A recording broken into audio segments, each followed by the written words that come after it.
एक तरफ जहां मेरठ में सौरभ राजपूत को उसकी पत्नी मुस्कान रस्तोगी ने अपने प्रेमी साहिल शुक्ला के साथ मिलकर के बेरहमी से हत्या की है। वो हत्या इतनी बेरहम थी, अपने पति को मारने के बाद उसके लाश के 15 टुकड़े करके एक प्लास्टिक के डिब्बे में पैक करती है और उस डिब्बे को सीमेंट और बालू के घोल से जमा देती है। अपने पूरे पति की लाश को उस डिब्बे में जमा देती है। ये घटना इतनी निर्मम थी, इतनी जघन्य थी कि जिसने भी सुना उसके मुंह से आह निकली उस व्यक्ति के लिए जिसकी हत्या हुई है, और उस महिला के लिए लोग फांसी की सज़ा से कम कोई सज़ा मांगने को तैयार नहीं है। इतनी निर्मम तरीके से इस महिला ने अपने पति की हत्या की है। वो पति जो एक सेटल्ड परिवार से था, जिसकी करोड़ों की संपत्ति थी, मर्चेंट नेवी में ऑफिसर था, ऑफिसर रहते हुए भी इसने अपनी प्रेमिका मुस्कान रस्तोगी से प्रेम विवाह किया, लव मैरिज किया।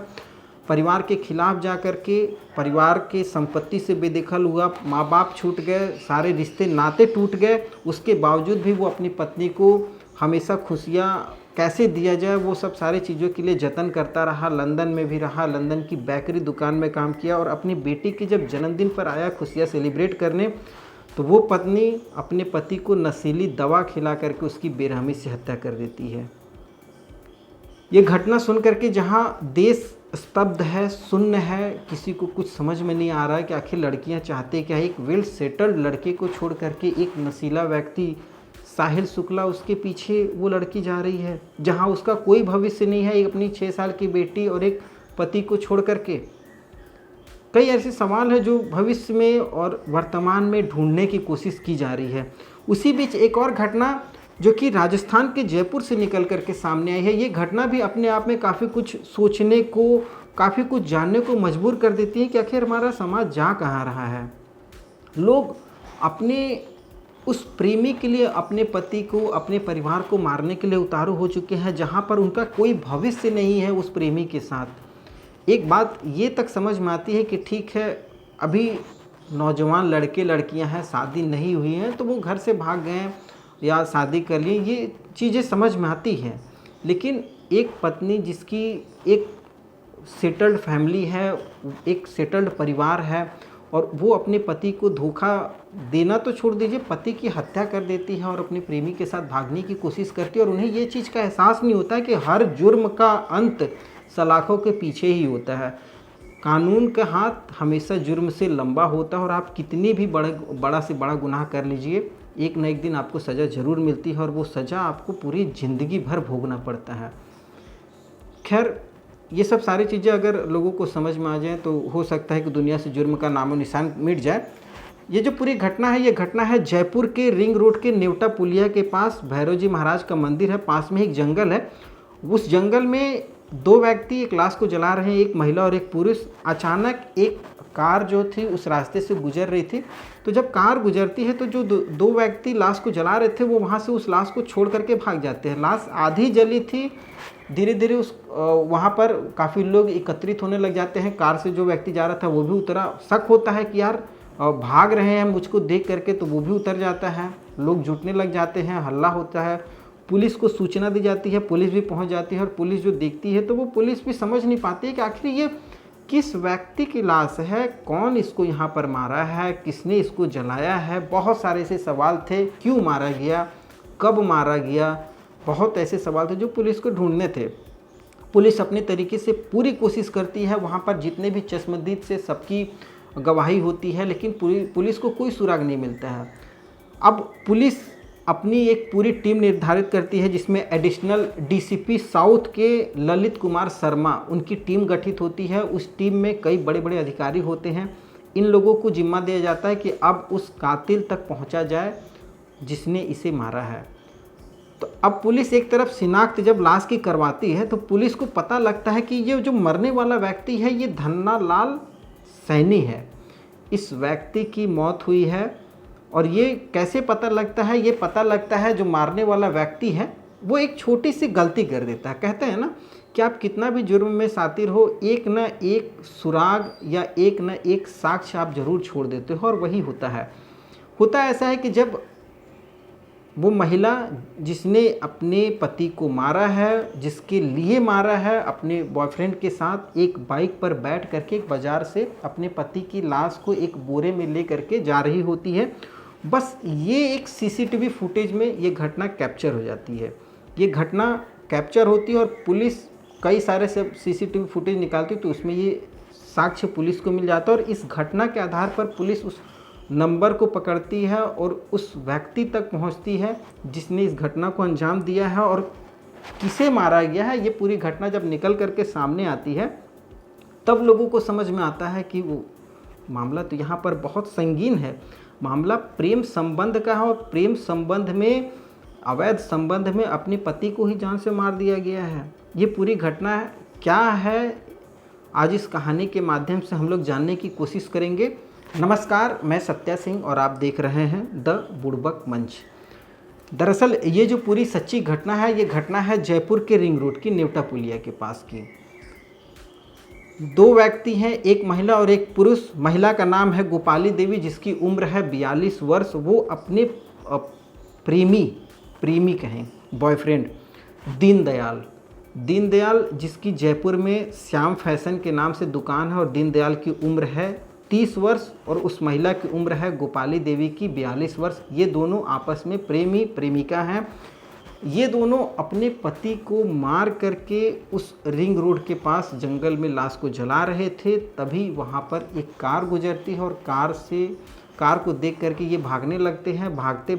जब भागते हैं तो लोगों को शक होता है और पुलिस को इन्फॉर्म किया जाता है और कई सारी चीज़ें निकल करके आती हैं। ये लोग पकड़ाते हैं और जब इनसे पूछताछ की जाती है गोपाली देवी से और दीनदयाल से कि तुमने इस घटना को अंजाम क्यों दिया है, तो जो गोपाली देवी बताती है जो सब सारी चीज़ें घटना को लेकर के, वो सुन करके पुलिस भी हैरान है, लोग भी हैरान है कि ऐसा कैसे कोई कर सकता है। दरअसल ये जो पूरी घटना घटी है ये 15 मार्च की थी। गोपाली देवी का पति धन्नालाल सैनी, जिसको पहले से थोड़ा सा शक था कि ये मेरे पीठ पीछे मेरे को धोखा दे रही है। धन्नालाल सैनी जो था सब्जी की दुकान लगाता था बाज़ार में, तो उसको शक होता था। उसकी पत्नी उसको बार बार कहती थी कि मैं जाती हूँ काम करने।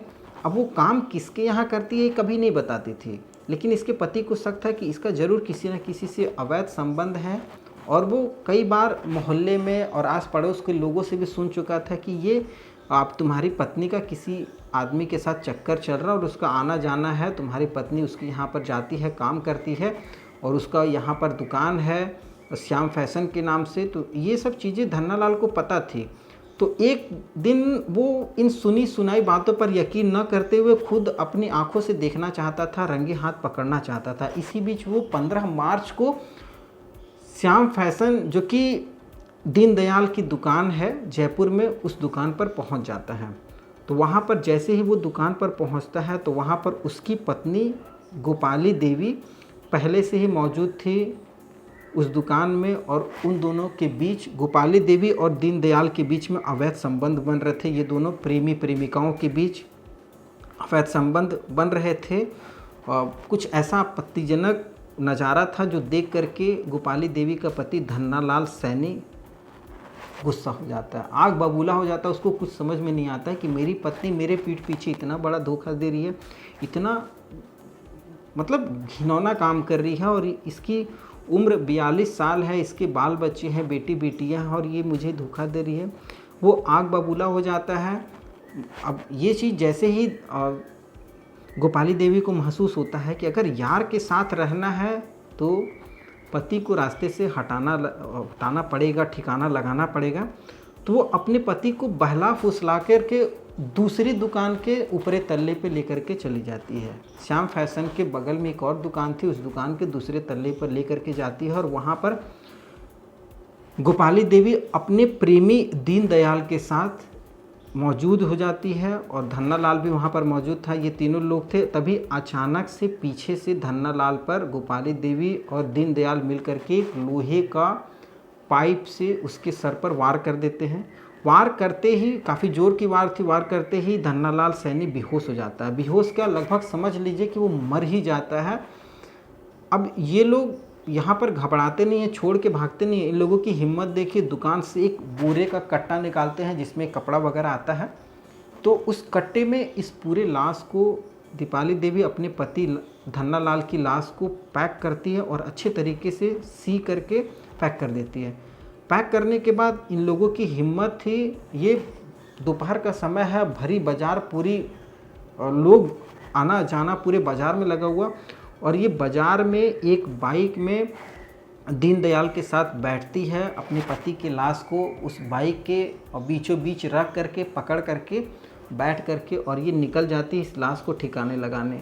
और लाश को जहाँ ये ठिकाना लगाने के लिए गई थी वो जगह था जयपुर का रिंग रोड के नेवटा पुलिया के पास, भैरव जी महाराज का मंदिर है, उसके पास में एक जंगल है, उस जंगल में ये चली जाती है उस लाश को उस कट्टे के साथ जला देने के लिए कि ना रहेगा बांस ना बजेगी बांसुड़ी। अगर लाश ही जल जाएगा तो सबूत ही नहीं मिलेगा, कुछ दिनों बाद मामला ठंडा पड़ जाएगा, गुमशुदगी का रिपोर्ट दर्ज करवा देंगे थाने में। अब ये जैसे ही वहाँ पर जाती है, अपनी घटना को पूरे साजिश को अंजाम देने की कोशिश करती है, तभी अचानक से एक कार वहाँ से गुजरती है और ये दोनों देख करके उस कार को सब पकड़ जाते हैं और वहाँ से भाग जाते हैं। लाश आधी जली थी। अब जैसे ही कार वाला देखता है कि ये लोग भाग रहे हैं और कुछ जला करके, तो उसको शक होता है, तो वो कार वहाँ खड़ा करके रोकता है और देखता है कि एक लाश एक व्यक्ति की जल रही है। धीरे धीरे आसपास में लोग एकत्रित हो जाते हैं। एकत्रित होते हैं तो अब लोग कई तरीके की बातें करने लग जाते हैं। पुलिस को इन्फॉर्म किया जाता है, पुलिस भी पहुंचती है। तो पुलिस जब इन चीज़ों की पूरी इन्वेस्टिगेशन करती है तो ये सब सारी चीज़ें निकल करके आती हैं। तो ये पूरी लगभग एक घटना है, जो घटना काफ़ी कुछ सोचने पर मजबूर कर देती है। एक ऐसे रिश्ते को जीने की कोशिश एक महिला कर रही है जिस रिश्ते का कोई महत्व नहीं है, जिस रिश्ते में कभी आप खुश नहीं रह पाएंगे, पूरी ज़िंदगी निर्वहन नहीं कर पाएंगे यदि आपकी शादी हो चुकी है तो। खास करके एक 42 साल की महिला जिसका पति कितना भी ना हो तो 45-50 साल का व्यक्ति होगा, उसके बाल बच्चे होंगे, उसके बाल बच्चे भी नौजवान हो चुके होंगे, और उन सब चीज़ों को छोड़ करके एक महिला अपने प्रेमी के साथ रहने के लिए उतावली हो रही है। खैर, आप क्या समझते हैं इस पूरी घटना को लेकर के? आपकी क्या राय, क्या प्रतिक्रिया है, आप हमारे साथ साझा कर सकते हैं, आप हमें कमेंट कर सकते हैं। कोई सुझाव हो, कोई सजेशन हो तो आप हमें ज़रूर दीजिएगा। कोई सुधार करना हो, हम उस पर सुधार करने की कोशिश करेंगे और बेहतर तरीके से आपको कहानियाँ बताने की कोशिश करेंगे इन घटनाओं को, और बेहतर तरीके से आपको समझाने की, सुनाने की कोशिश करेंगे। और अगर आज की ये कहानी आपको अच्छी लगी हो तो चैनल को सब्सक्राइब ज़रूर कीजिएगा, वीडियो को लाइक करके ज़रूर जाइएगा। आगे फिर से एक नई कहानी के साथ मिलेंगे, तब तक के लिए जय हिंद, वंदे मातरम।